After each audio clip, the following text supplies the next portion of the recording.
bonjour, buenos días. Bon là je suis sorti pour continuer ma motothérapie parce que je pensais avoir surmonté l'épreuve, mais en fait non. Et je vais pas bien quoi, je vais pas bien du tout.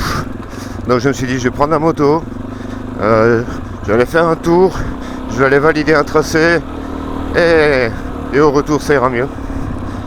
A priori. Et en fait c'est une bonne découverte parce que ce petit chemin j'étais jamais venu. Oh c'est par là. Et il s'avère qu'il est très très sympa. Donc voilà, je suis venu valider un tracé par un chemin que je connais pas. Et aussi je voulais aborder un sujet que j'ai déjà abordé précédemment, mais cette fois-ci on va l'aborder sous un autre angle. Alors je fais référence à la vidéo que j'avais faite qui s'appelait Maxi Trail, Trail léger ou enduro, pour qui, pour quel usage, pourquoi, enfin bref. Je m'étais pas mal penché sur le sujet et je vais revenir sur ce sujet, mais là je vais venir sur l'approche débutant parce que je suis persuadé que c'est une question que se pose beaucoup de débutants et que on m'a posé aussi dans les commentaires de la précédente vidéo. Donc je pense que beaucoup de débutants choisissent la mauvaise moto par manque d'expérience et manque de connaissances, et aussi par un marketing assez agressif de la part des constructeurs et de certains pilotes qui sont engagés par ces marques comme Paul Tarès ou Kyrian Mirabé, enfin ce genre de gars qui font avec une moto de 250 kg ce que le commun des mortels n'arriverait même pas à faire avec un VTT électrique. Donc partant de là, on peut facilement se tromper, et puis on nous vend aussi du rêve avec ces belles grosses motos puissantes qu'on peut charger à mort pour aller faire le tour du monde. Mais au final, le tour du monde, il y a très peu de monde qui le fait. Et en général, ça se résume à une petite balade le samedi ou le dimanche de moins de 200 km et sans bagages. Donc l'utilité d'avoir ce genre de véhicule, comme une KTM 890, une Aprilia Touareg, une Ducati Desert X, ces motos-là en fait, pour faire des balades de samedi et de dimanche, ça n'a absolument aucun intérêt. Ça n'a que des inconvénients. Donc je vais revenir maintenant aux inconvénients déjà. Je parle toujours des débutants, hein. Je parle pas des mecs qui ont beaucoup d'expérience et qui ont un niveau de pilotage extrêmement élevé. Bon, donc le débutant, il a envie de se mettre à l'off-road, il a probablement jamais touché un chemin de sa vie, ou vraiment très très peu, et donc il se dit quelle moto j'achète. Évidemment, s'il écoute le marketing, on va lui dire prends-toi une Ténéré ou une Touareg et tu vas pouvoir faire de la route et faire des chemins, partir en voyage et vivre des aventures de fou. Bon, la réalité c'est pas vraiment ça, hein. C'est que avant de pouvoir vivre des aventures de fou, tu vas passer un mauvais moment, et très souvent. Alors pourquoi tu vas passer un mauvais moment? Bon, je vais tenter de t'expliquer parce que je suis passé par là. Moi, tu le sais peut-être, hein, moi j'ai commencé l'off-road avec une Aprilia Touareg. Je vais pas critiquer la moto parce que c'est une excellente moto, mais c'est une moto qui fait un peu plus de 200 kg. Donc tu vas passer un mauvais moment. Déjà pourquoi? Parce que au début tu vas pas trop oser sortir seul, et si tu le fais tu vas au-delà de graves ennuis. Donc ça, à proscrire sortir seul les premières fois.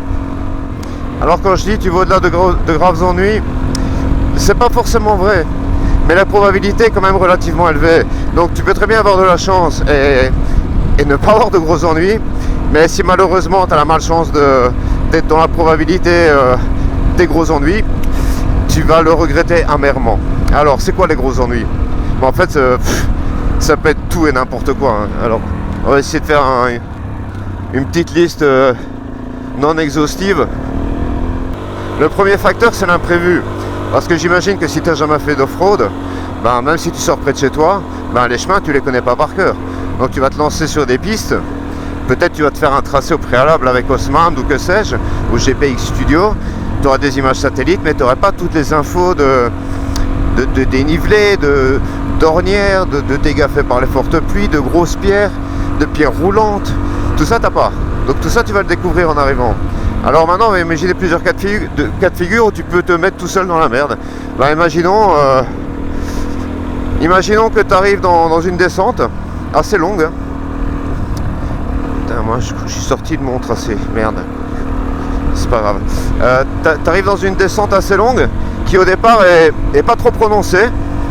Donc tu vas tout doucement parce qu'évidemment la moto, après on y reviendra, mais la moto elle est lourde, hein, donc elle a de l'inertie. C'est pas une bicyclette, hein, tu la maintiens pas, une fois qu'elle descend, elle descend la moto. Donc tu vas, puis après là tu te rends compte que les pierres deviennent de plus en plus grosses. Et puis tu te rends compte que la pente est de plus en plus prononcée. Et là, là tu vas te casser la gueule 5 fois. Avant d'arriver en bas, tu vas te casser la gueule 5 fois. Et tu vas relever la moto 5 fois. Tu auras déjà soulevé 1000 kg. Après peut-être tu fais de l'haltérophilie. Et pour toi soulever 1000 kg, c'est pas grand chose. Mais bon, pour le commun des mortels, déjà là, t'arrives épuisé. Donc ça c'est la descente. Tu vas galérer comme un dingue. Et puis tu arrives en bas.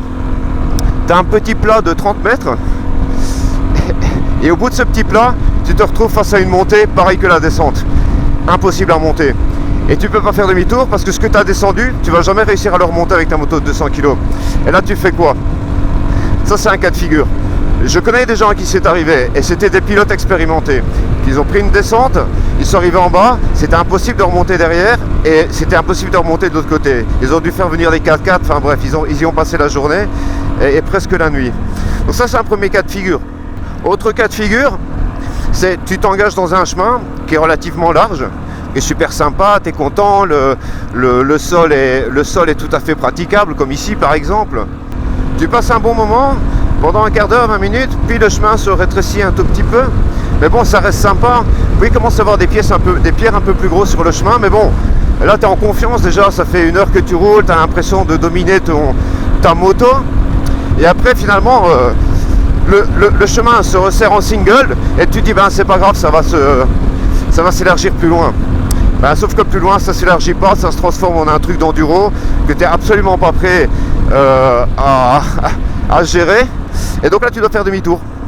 Sauf que tu as à peine plus d'1 mètre d'espace de largeur et tu as une moto de 200 kg qui fait près de 2 mètres de long à tourner dans l'autre sens pour revenir en machine arrière. Là, au mieux, tu y passes 1 heure, quoi. Épuisé. Mais bon, comme tu as déjà soulevé 1000 kg, là, tu es encore plus épuisé qu'avant. Tu vois, commence un peu rapidement partir en couille. Et bon, ça, ce sont que des petits exemples, mais il y en a des tas. Je pourrais t'en citer des tas, des exemples comme ça. Donc l'idée de partir seul, si tu n'as pas une excellente maîtrise ou du terrain que tu connais par cœur ou de ta moto, c'est une très très mauvaise idée. Donc du coup tu vas devoir dépendre des autres pour sortir. Alors ça, je sais pas toi, mais moi c'est un truc qui me complique vachement la vie parce que on a tous des horaires différents, on a tous des envies différentes et on a tous des disponibilités différentes. Donc si tu avais prévu de sortir 1 ou 2 fois par semaine, si tu attends les autres, tu vas sortir 1 fois par mois. Ensuite maintenant on va parler aussi de toutes les difficultés qu'engendre le fait d'avoir un maxi trail ou même un trail mid-size comme la Touareg.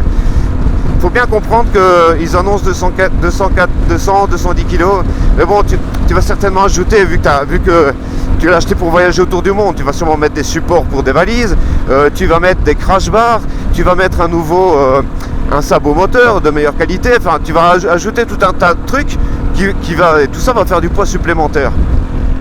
Donc ta moto elle arrive à 225-230 kg. Une moto de 230 kg, quand tu arrives un peu vite dans un virage, que tu dois freiner et que tu dois la contrôler parce que tu dis merde là je suis arrivé trop vite, c'est pas la même chose qu'une moto de 130 ou 150 kg. L'inertie elle est complètement différente. Donc tu risques de te faire des tout droits rapidement parce que ce sera de la gravie, que ça freine pas bien et puis la moto elle t'entraîne quoi. C'est extrêmement compliqué. Ensuite vient les chutes, tu vas faire des chutes, même à l'arrêt, hein, une bête chute à l'arrêt, ça arrive plein de fois, surtout si la moto est un peu haute et que toi tu es un peu court sur pattes comme moi, la Ténéré, tu touches pas au sol, il y a plein de fois où un petit déséquilibre et pof la moto par terre. Au-delà du fait que c'est chiant, qu'il faut la relever, que tu te fatigues, c'est que tu vas péter la manette de frein, la manette d'embrayage, un plastique, un clignot. Sur ce genre de moto, les pièces... c'est pas donné, hein. C'est déjà financièrement ça va faire mal. Le fait que ce soit des motos plus lourdes, aussi c'est logique, elles il y a plus facilement des trucs qui se cassent dessus, parce que quand elle tombe, son propre poids, ça crée un impact assez violent. Autre situation due au poids de la moto qui te peut mettre bien dans la merde aussi. Imagine tu fais une glissade, la moto te tombe dessus comme ça m'est arrivé samedi. Relever une moto de 230 kg, si tu es dans une mauvaise position, bonne chance. Hein. S'il n'y a pas quelqu'un qui passe pour t'aider, tu y restes. Hein. Ou peut-être tu passes 3 jours à... Mais comme tu avais déjà soulevé 1000 kg avant, plus encore 200 kg et galéré dans les dans les descentes, je pense pas que tu as encore l'énergie pour soulever juste avec tes deux mains 250 kg de ton pied. Sans parler du fait que tu peux te faire très très mal si tu n'as pas des bottes extrêmement rigides. Donc voilà, je pourrais encore te donner plein d'exemples, mais je veux pas non plus me faire l'anti-maxi trail, parce qu'on peut très bien apprendre avec un maxi trail, mais dans des conditions particulières. Il faut y aller en groupe, il faut y aller très progressivement. C'est plus que recommandé de prendre au minimum 1 ou 2 cours, et puis il faut pratiquer. Simplement, ta progression, ton apprentissage va être beaucoup plus lent. Beaucoup plus lent, pourquoi? Parce qu'au début tu vas aller que sur des trucs très faciles, parce que tu n'oseras pas t'aventurer dans des trucs compliqués. Une fois que tu te seras rendu compte de la contrainte que c'est, le poids, tu vas pas t'aventurer à l'aveuglette, hein, parce que si tu te fais prendre une fois, tu te feras pas prendre une seconde fois. Donc tout va aller beaucoup plus lentement, et donc ton objectif au départ qui était d'apprendre à faire de l'off-road, il va être retardé dans le temps. Donc maintenant que j'ai exposé toutes les problématiques dues au maxi trail ou au trail mid-size, j'en ai sûrement zappé. Hein.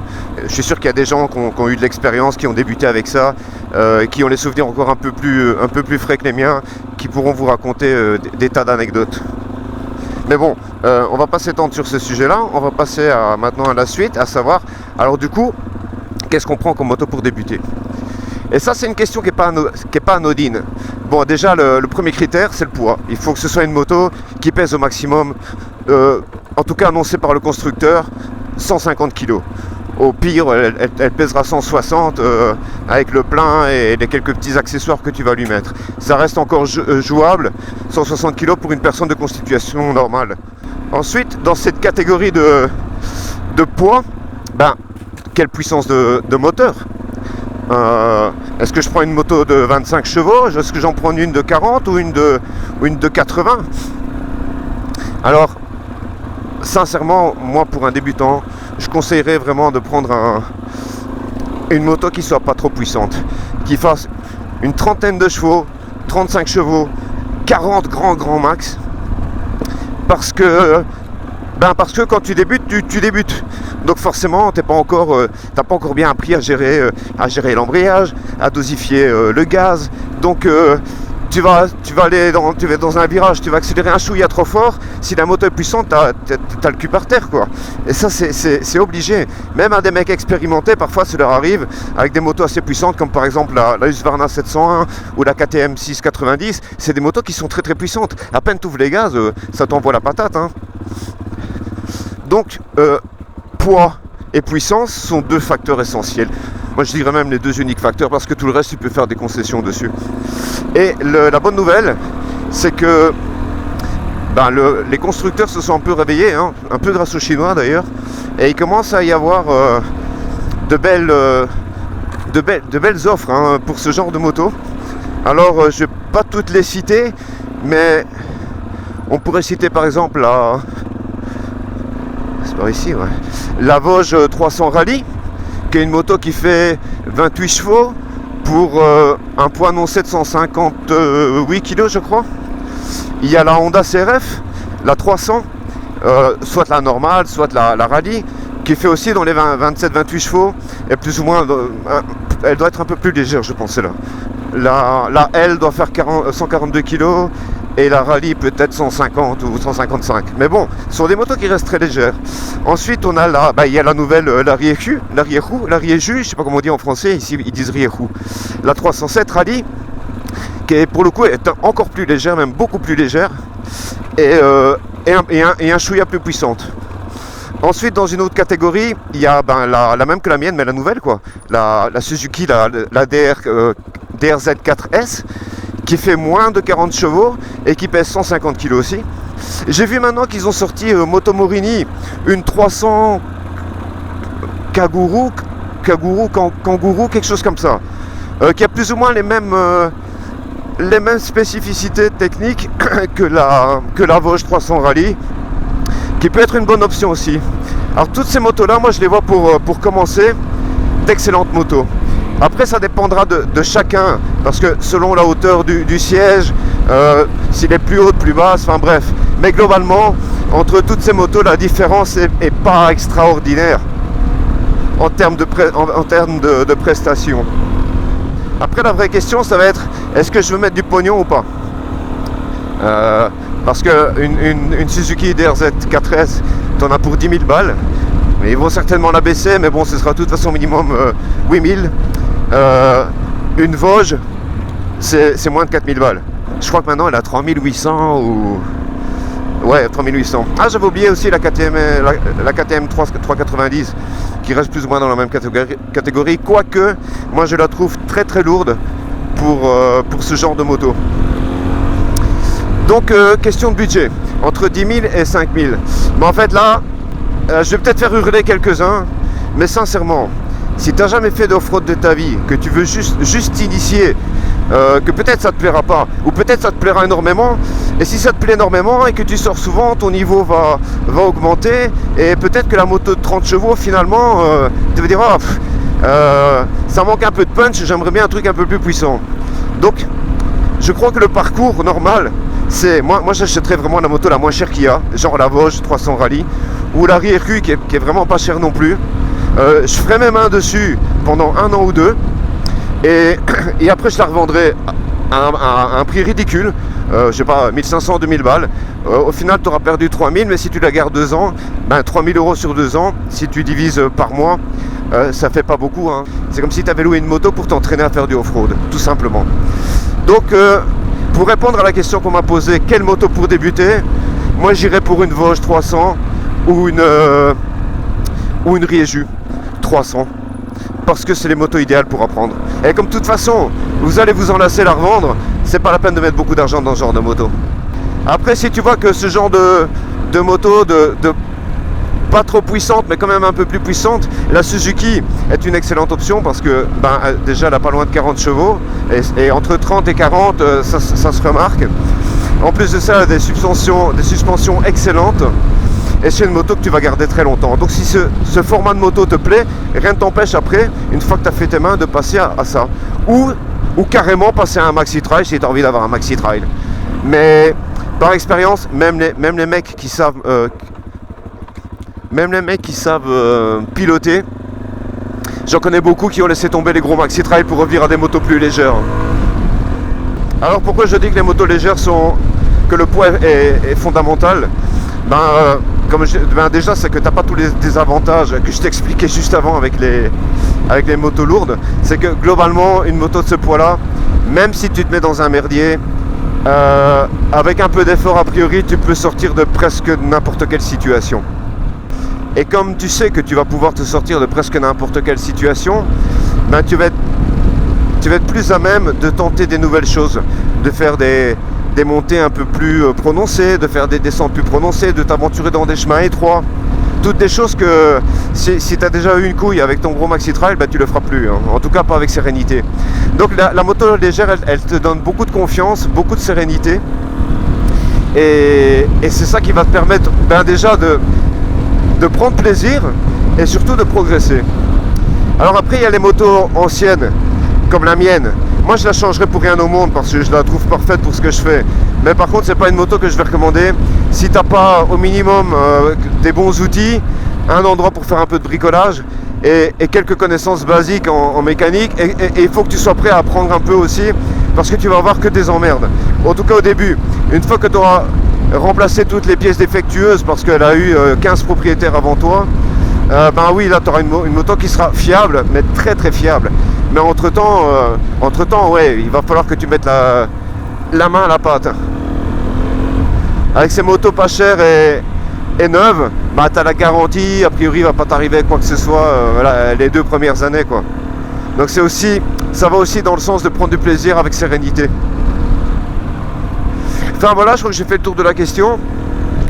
J'espère avoir aidé ceux qui pouvaient avoir des doutes.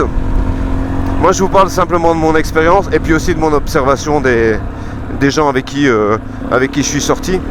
Je me rappelle notamment Josévi, un gars que j'ai rencontré en fait via YouTube d'ailleurs, qui regardait mes vidéos, qui avait la Touareg lui aussi. Et donc il m'avait dit ouais, j'aimerais bien faire du off-road avec toi.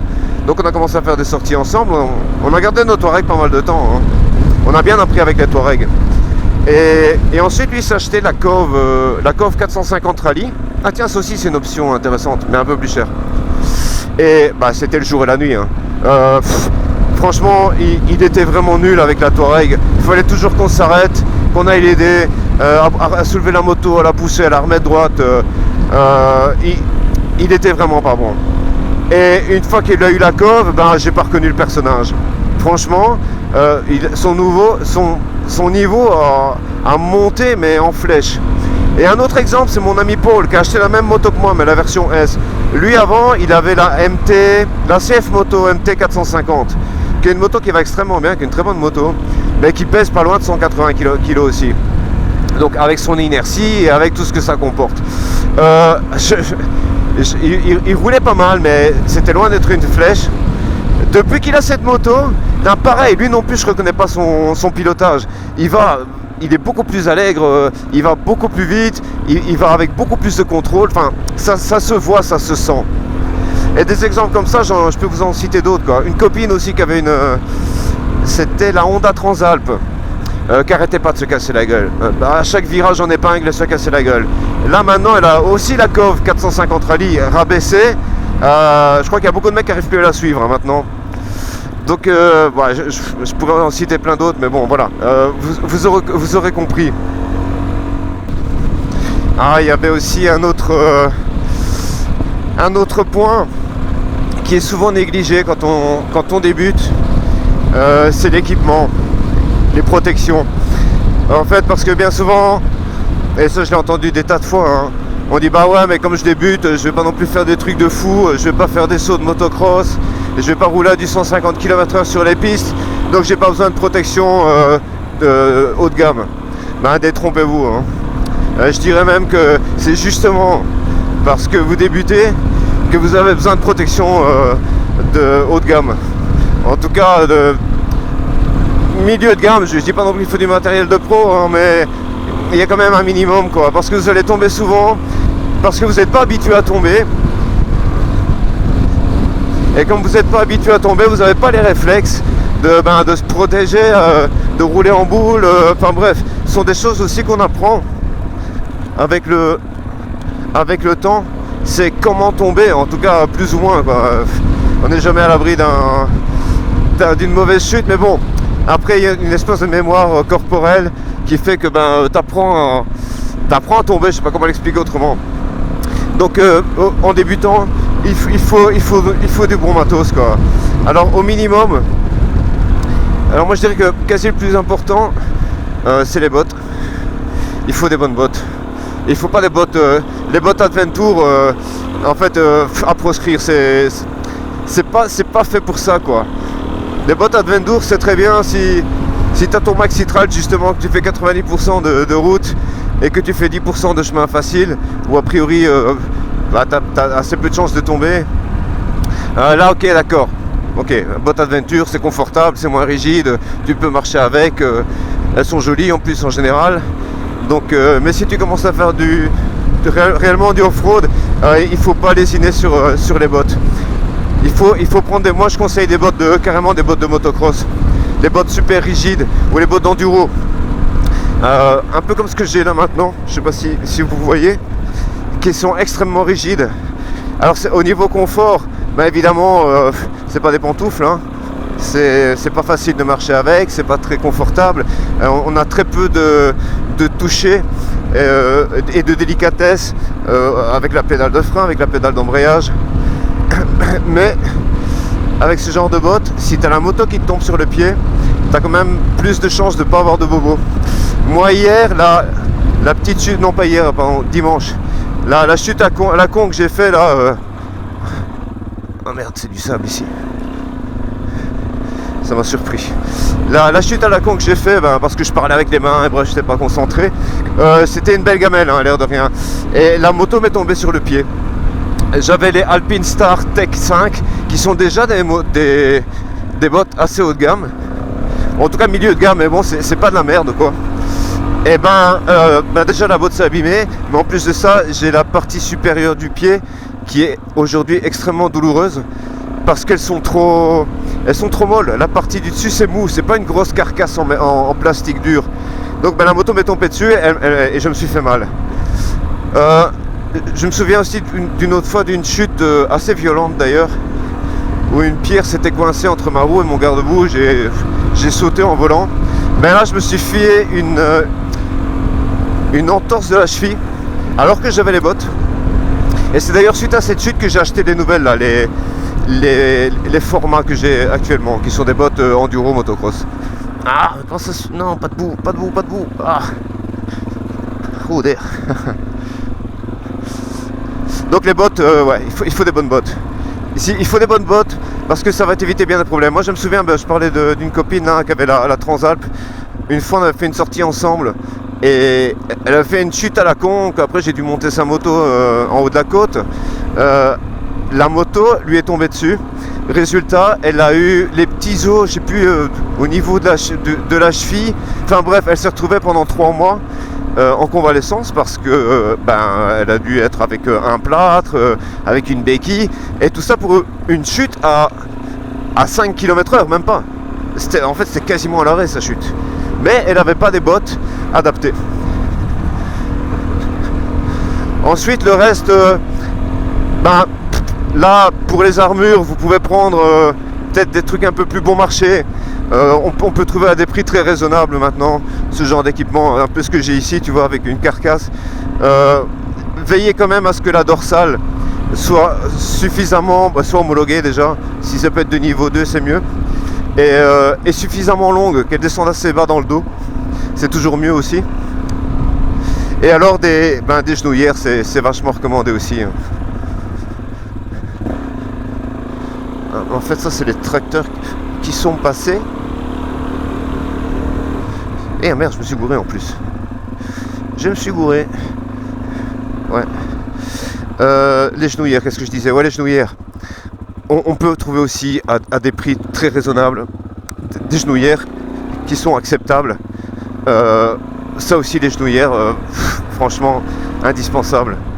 Alors je sais que tout ça c'est un budget, hein, parce que quand les bottes minimum ça va te coûter 300 balles. Hein. Si tu arrives à trouver une bonne offre, sinon 400 balles. Parce que c'est par ici, ouais, c'est par ici. L'armure pour moins de 100 balles tu peux la trouver, les genouillères aussi pour 60-70 balles tu peux trouver quelque chose d'assez correct. Mais les bottes, il faut mettre le prix.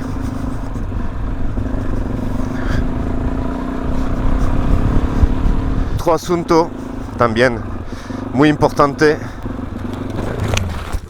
¡Su puta madre!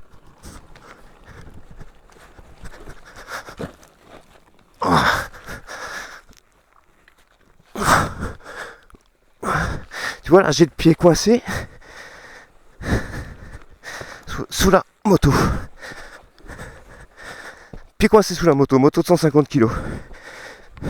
Là d'une GS, avec une GS je sors pas.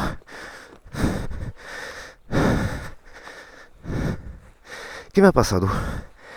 Joder, tío. Bon. Et voilà, c'est QFD. Tout ce que je vous ai dit juste avant, je viens de le prouver avec ma chute. C'est-à-dire que j'ai pu relever la moto, elle était coincée en dessus de moi, avec une grosse moto j'aurais pas pu, et je suis tout seul. Alors, dernièrement, je sais pas, je vais pas bien, tu vois, protection. Je me suis pas fait de bobo parce que j'ai des protections. En tout cas pas trop de bobo. Ok. Voilà. Allez, on est reparti. En fait, je me suis pris dans, je sais pas si vous voyez, mais cette énorme ornière là. fait, j'aurais mieux fait de me foutre dedans. Dans ces cas-là, il vaut mieux se foutre dedans qu'essayer d'en sortir.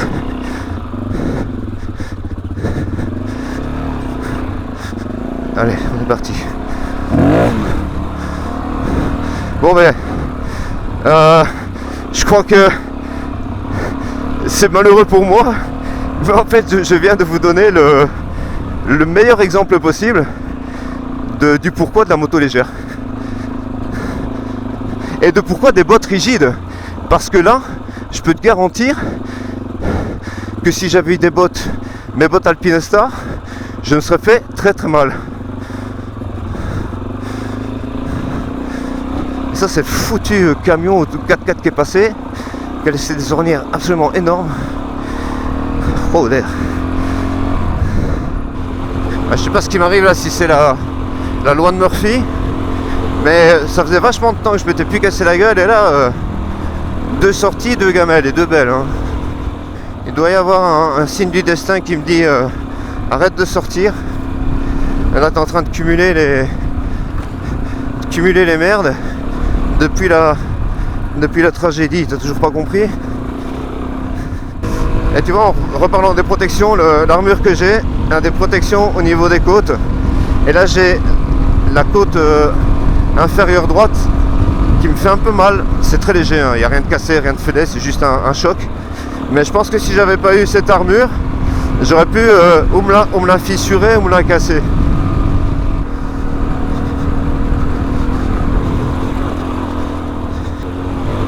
Et tu vois, aujourd'hui j'avais prévu un itinéraire super tranquille, super facile, que je connaissais pas, mais selon les images satellites, ben ça ressemblait à un truc super tranquille, super facile. Et ça l'est pas exactement. Bon, évidemment j'ai pas tout filmé, mais il y avait quelques passages un peu piquants.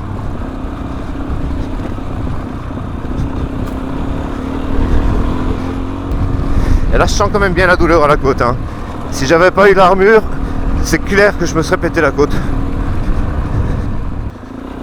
Bon, finalement j'ai écourté mon tracé parce que je pense que je me suis fait plus mal que je ne le pensais au niveau des côtes. Donc je vais pas très à l'aise là. Donc j'ai préféré couper et rentrer à la maison parce que il semblerait que je sois dans un cycle de malchance. Donc je vais pas me la jouer là. Parfois mieux vaut s'avouer vaincu et rentrer. Bon ben sur ce, je vous souhaite une bonne semaine et je vous dis à je sais pas quand, parce que j'ai un peu perdu la niaque là, je dois bien avouer. Ce cycle de malchance m'a un peu impacté, donc je me dis la prochaine fois c'est quoi, je vais me tuer sur la moto, donc je sais pas. Là j'ai là c'est pas vraiment feel good en ce moment. Bon allez, sur ce je vous dis à bientôt, hasta luego.